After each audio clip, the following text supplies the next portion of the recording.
Chapter 15 करेंगे आज हम इसके क्वेश्चन आंसर्स। तो क्वेश्चन नंबर 1 देखते हैं।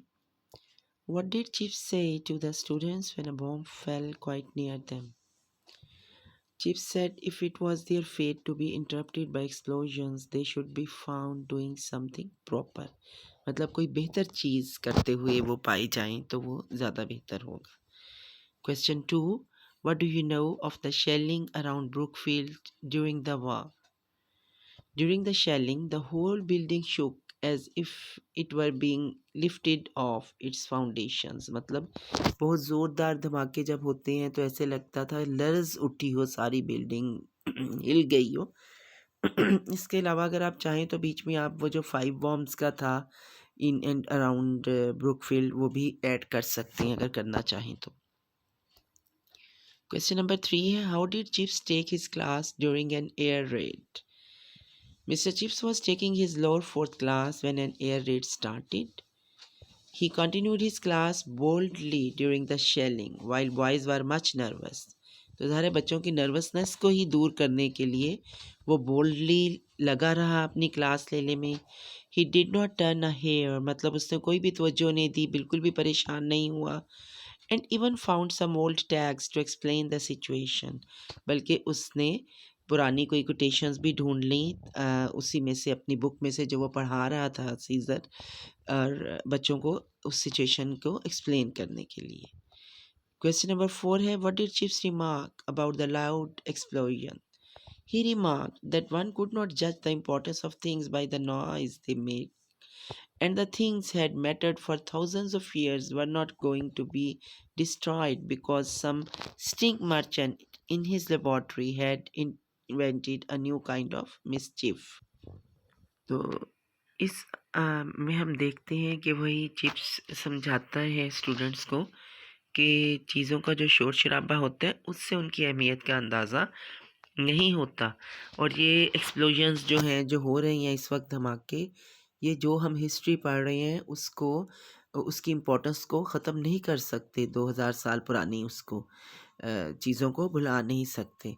The things that had mattered for thousands of years were not going to be destroyed. कहते इस वजह से इन चीज़ों की इम्पोर्टेंस ख़त्म नहीं हो जाएगी, क्योंकि साइंसदानों ने लेबॉर्ट्री में एक ऐसे लफ्ज़ सा कोई इजाद कर ली है, उस वजह से यहाँ ये दैट आएगा थिंग्स के बाद। ठीक है, क्वेश्चन नंबर 5 पे देखते हैं। Do you think Chips was anti war or pre war? Yes, Chips was an anti-war. He thought that some stink merchants were inventing dangerous weapons to make the people unsafe. यानी उसे vulgar लगता था ये वार जो है, pre war था मतलब वार से पहले की, और एंटी वार का भी वही मतलब है, मतलब वो लोग जो वार के अगेंस्ट हो। तो चिप्स डेफिनेटली इसके अगेंस्ट था। उसे लगता था कि जो साइंटिस्ट हैं उन्होंने लेबॉर्ट्रीज़ में जो एक्सप्लोजिव मटेरियल यूज़ करके बॉम्ब्स वगैरह बना लिए हैं, तो ये लोग दरअसल सारी इंसानियत के अगेंस्ट हैं। क्वेश्चन नंबर 6 है, what is the significance of November 11, 1918? या ये क्वेश्चन ऐसे भी आ सकता है, और how did Brookfield celebrate the end of war? तो आंसर इसका ये है, world war 1 ended on November 11, 1918। तो ये इंपॉर्टेंस है उसकी। ठीक है, अ हॉलीडे वाज डिक्रीड, कि छुट्टी अनाउंस कर दी गई। Mister chips also tendered his resignation the same day, और उसी दिन पे ही मिस्टर चिप्स ने अपना रिज़ाइन भी दे दिया। याद होगा आपको, इवनिंग डिनर जब उनका था उसके बाद। क्वेश्चन 7 है, why did the term stink merchant create laughter in the class? कि क्लास क्यों इससे इतनी ज़्यादा अम्यूज हुई? तो इसका आंसर है, the boys had nickname the science master mister Barrow the stink merchant, के जो साइंस मास्टर था मिस्टर बैरो, उसका नाम बच्चों ने निक नेम रखा हुआ था stink merchant. But when Chips referred to the scientist who invented bombs as stink merchants, it made the boys laugh nervously. तो जब चिप्स ने साइंटिस्ट को स्टिंक मर्चेंट्स कहा तो बच्चे हंसने लगे नर्वसली, इसलिए कि अभी तक वो जो बाहर धमाके हो रहे हैं बॉम्ब शेल्स वगैरह, तो वो उससे बच्चे थोड़ा सा अभी तक नर्वस हैं या थोड़े घबराए हुए हैं, और चिप्स उनको बूस्ट करने की कोशिश कर रहे हैं, उनकी करेज को बढ़ाने की। तो क्वेश्चन नंबर 8 है, what happen to Chips on November 11, 1918, और when did mister Chips fall ill? तो November 11, 1918 was a damn foggy day. and Chips got a chill as he walked across the quadrangle to the dining hall. कि शाम को जब जश्न मनाया जा रहा था वहाँ डाइनिंग हॉल में बच्चे खुशियाँ मना रहे थे, तो उस वक्त बहुत ज़्यादा खुनकी थी हवा में, बहुत ज़्यादा, और धुंध थी और बहुत ज़्यादा ठंड थी। और मिस्टर चिप्स वहाँ से अपने रूम से चल के रास्ते में से सहन में से गुज़र के डाइनिंग हॉल में गए।